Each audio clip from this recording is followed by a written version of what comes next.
దశరథుని మిత్రుడు జటాయువు. జటాయువు సామాన్య పక్షి కాదు, అతడు విజ్ఞానశాలి. అన్నయ్యకు సంపాతితో కూడా నిశాకరుడను మహర్షిని అప్పుడప్పుడు మనుష్య రూపంలో పోయి సేవించుచుండెను. దశరథ మహారాజుకు మిత్రుడు. రామలక్ష్మణులు సీతాన్వేషణలో ఉండగా దండకారణ్యంలో వారు నడుచుచుండగా రక్తపు మడుగులో కొండ శిఖరము వలె పడియున్న జటాయువును చూచిరి. సీతమ్మను భక్షించి ఆ రక్తపు మడుగులో పడియున్నాడని భావించుచుండిరి. వెంటనే రాముడు విల్లు ఎక్కుపెట్టి వీని నేను వధింతును అనుచు జటాయువును సమీపించును. జటాయువు నురుగుతో రక్తమును కక్కుచు అతి దీనంగా, ఆయుష్మంతుడా, నీవు ఏ సీతను వెతుకుతున్నావో ఆమెను నేను ఆదుకుంటుని. రావణుడు నా ప్రాణములు హరించెను. నేను రావణుని రథఛత్రాదులను విధ్వంసం మొనర్చితిని. వీడు రావణుని రథసారథి. ఇదిగో నాచే భగ్నములైన ధనుస్సు శరములు నా రెక్కలచే వీని నిహతుని చేశాను. నేను చాలాసేపు రావణునితో పోరాడగా వాడు ఖడ్గంచే నా రెక్కలను ఖండించెను.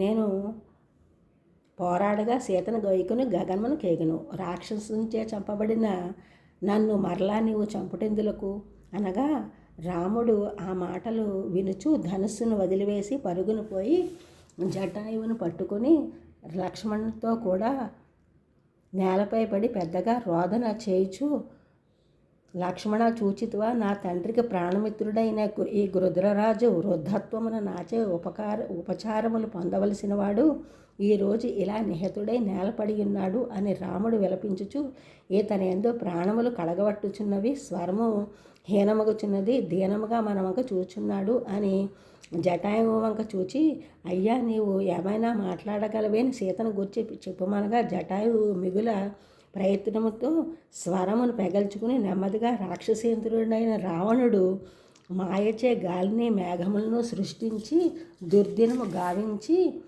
సీతను గైకొని గగన మార్గమున దక్షిణముఖమున పోయెను. వాడు సీతను విందము అని ముహూర్తమున హరించెను. ఆ ముహూర్తమునందు హరింపబడిన ధనము సొంతదారునకు త్వరలోనే పొందును. నీవు జానకి గురించి వ్యధ చెందకు. వాడికి ఆ సమయములో ఆ ముహూర్తం జరుగుతున్నదని తెలియదు. త్వరలోనే నీవు ఆ రావణుని వధించి సీతను పొందగలవు అని తెలిపాను. అప్పటికే జటాయువు నోటి నుండి రక్తం స్రవించుచుండెను. అతడు ఒక్కొక్క మాట పలుకుచు, వాడు విశ్రావసుని కుమారుడు, సాక్షాత్తు కుబేరుని సోదరుడు అని చెప్పుచు దుర్లభములైన ప్రాణములను విడిచెను. నేను ఇది ఫుల్ వీడియో పెట్టాను, అందులో చూడండి. ఛానల్ చూసిన అందరూ కూడా సబ్స్క్రైబ్ చేయండి, షేర్ చేయండి, లైక్ చేయండి, కామెంట్ చేయండి. సబ్స్క్రైబ్ చేసిన వారందరికీ కూడా కృతజ్ఞతలు. షేర్ చేసిన, లైక్ చేస్తున్నారు, కామెంట్ చేసిన అందరికీ కూడా ధన్యవాదాలు.